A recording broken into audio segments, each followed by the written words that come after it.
Hi and thanks for tuning in. In this week's video I want to show you how to take hardwood cuttings and produce very easily lots of plants for your garden. When we take hardwood cuttings we're concentrating on shrubs.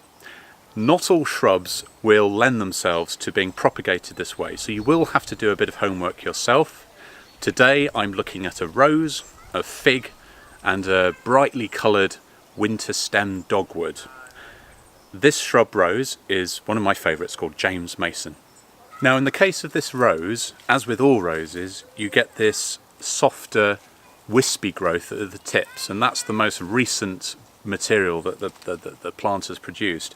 When you're taking hardwood cuttings, you want to be working with the older wood, the older material, which is by its very nature harder, hence the expression hardwood cutting. So in the case of this shrub, I'm not going to be using the material at the tip. I'm going to be delving into the depths of the plant to get older wood that we'll then use to take at least 2 cuttings from.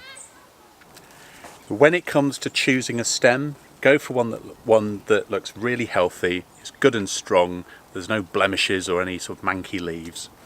And I'm going to take this cutting from this section of wood from as low down as I possibly can, removing it just clean from the main bush, and for good measure I'm going to take one more.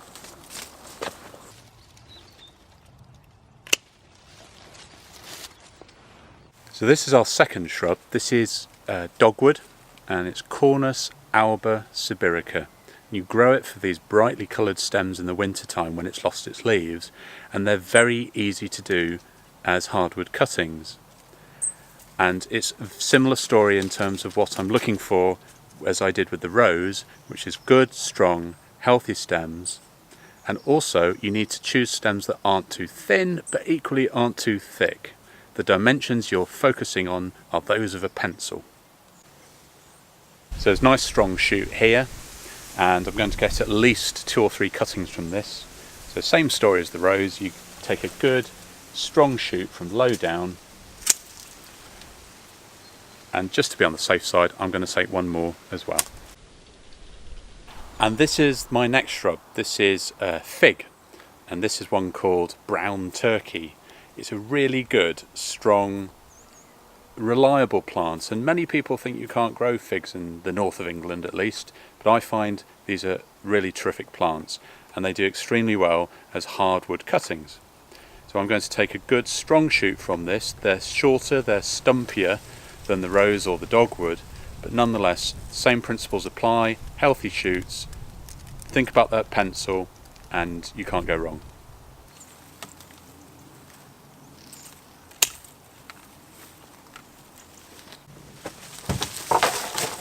So timing is really important when you take hardwood cuttings. You want to do it when the plants are dormant, and that window of opportunity runs from November through to February, sometimes March.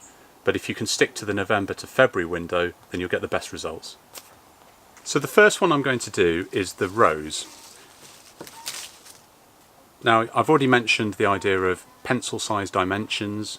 So when you make the initial cuts, you basically need to cut this section of stem into roughly 30 centimetre pieces. When you make a cut that's just below a leaf joint. They've got these various little knobbly bits running up the stem. Those are the leaf joints. And then I'm going to make my second cut, if you like, at the tip of the pencil, just above this second set of buds, at an angle. And I'll explain why you do that a little bit later on. So that's one section. There's a bit of damage on this one here, so I'm going to bypass that, removing the manky piece, and then making a second cut above another set of joints. And what you need to do with roses is just remove the leaves. I apologise if you get prickled in the process, but it's an occupational hazard with roses.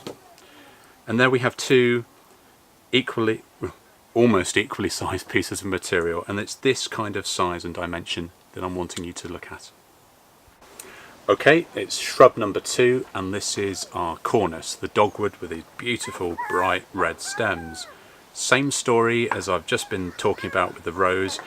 Dogwoods have these leaf joints running up the stem, and you want to make the cut, as we did with the rose, just below one of those leaf joints, and then think of our pencil again, find the next set of buds which, as much as possible, lend themselves to that, which they don't always do.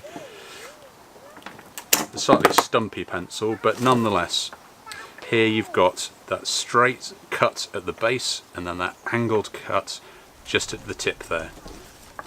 Remove any of these little wispy shoots, because they'll just rot off, and repeat the process. Really, we can make we'll just make an extra large section here. This can be a larger pencil, which will be fine. And you can see here you've got the angled cut at the top, flat cut at the base, and then one set of shoots in the centre there.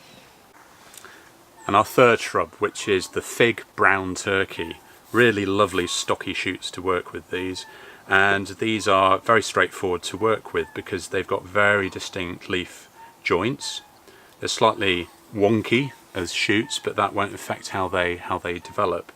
So with the point facing that way, I'm going to look at the base of the stem, take a horizontal cut along that set of shoots there, working along our sort of pencil-ish dimensions. We're going to take an angled cut just up here, and that's a good sized piece of material, really strong, really healthy, no signs of any disease there. Repeat the process.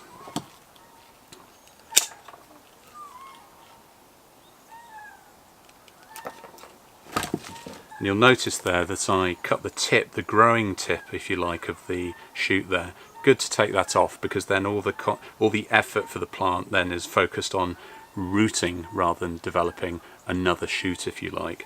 So out of those sections of stem I've got at least 2, and then there's further ones that I can take if I need to. Right, so we've taken the cuttings, and the next stage is to take them and insert them into some growing medium, and the growing medium I'm using is sand. The beauty of taking hardwood cuttings is that you don't need lots of different composts or really even rooting hormone powders. You just need something that's going to help develop the root system, and that's where you need the right sand and the right size pot. So for hardwood cuttings, you want to ideally work with a relatively deep pot, because you're inserting these sections of stem into a reasonable depth of sand. And the sand is horticultural sharp sand.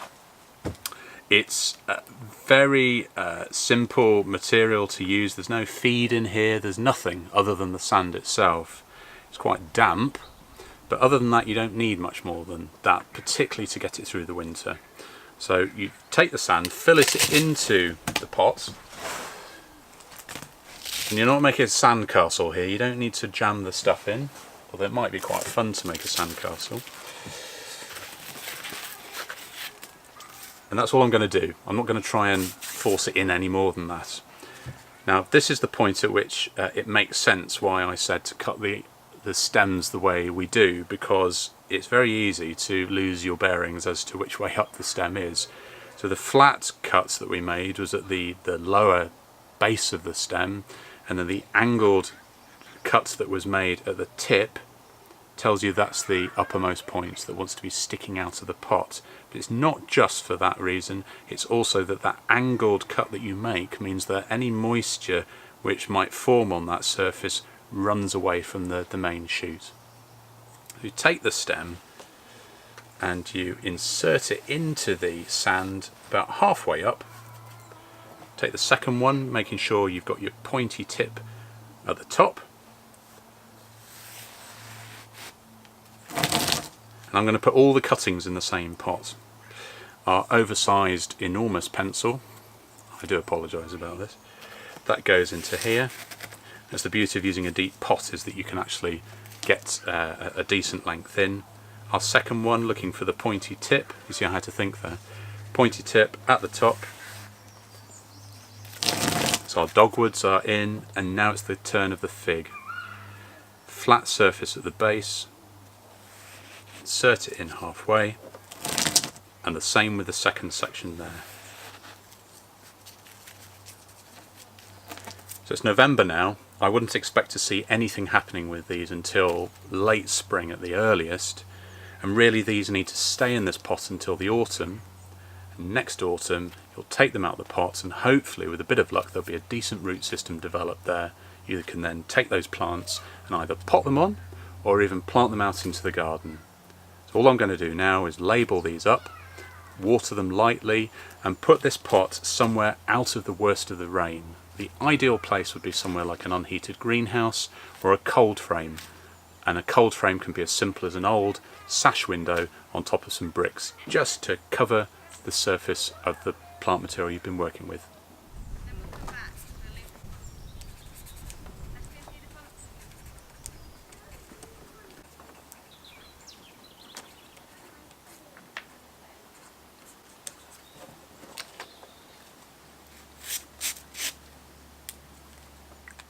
So all that remains to be done now is to give this a light water, and then this will be taken across to our unheated greenhouse where it will spend the next few months.